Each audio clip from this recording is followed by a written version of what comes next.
this movie was, I mean, all of us were just sort of stunned while watching it. It just enraptured in it.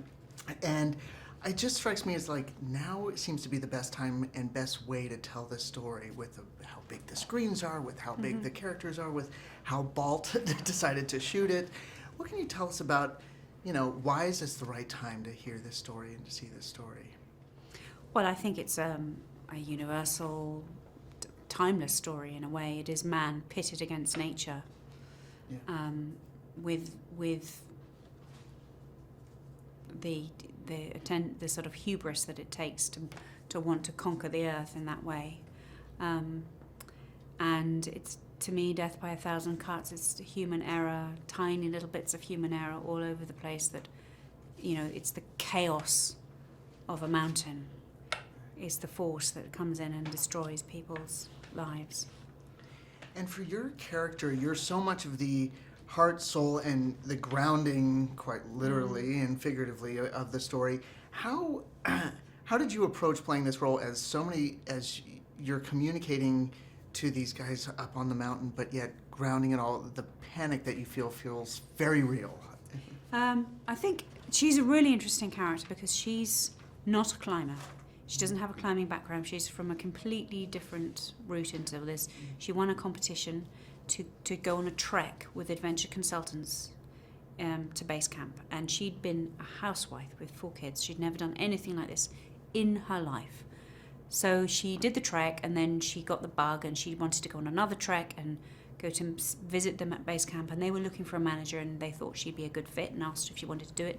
So she found herself with this extraordinary job at the top of the world, coordinating logistics and for this intensely brilliant group of people who, in her country, in New Zealand, adventure consultants were national heroes. I mean, it's a very small country with a very proud heritage of climbing because of Edmund Hillary, and they were world beaters. They were world-class mountaineers.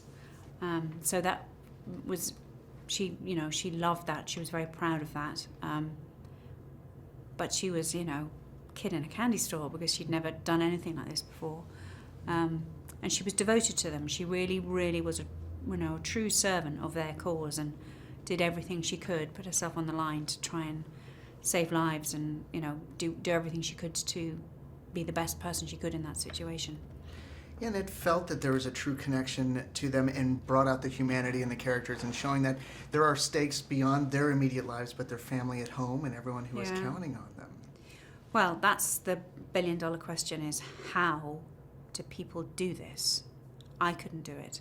I've got kids. There's no way that I would put myself in that much danger, knowing it's quite likely that I don't come home again.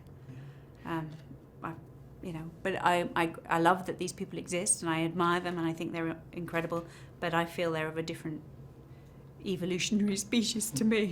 Yeah, but that mountain captures their imaginations. And what do you think Everest means to so many people?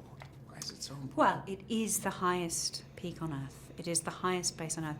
It's like, the fastest runner or the longest jumper. It's the highest place you can go, and I think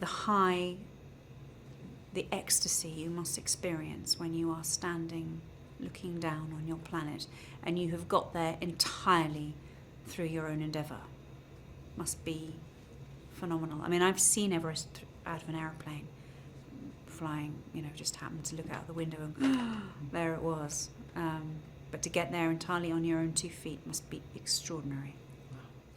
That's all the time we've got. Thank you Okay. so much. Pleasure. You're amazing. What an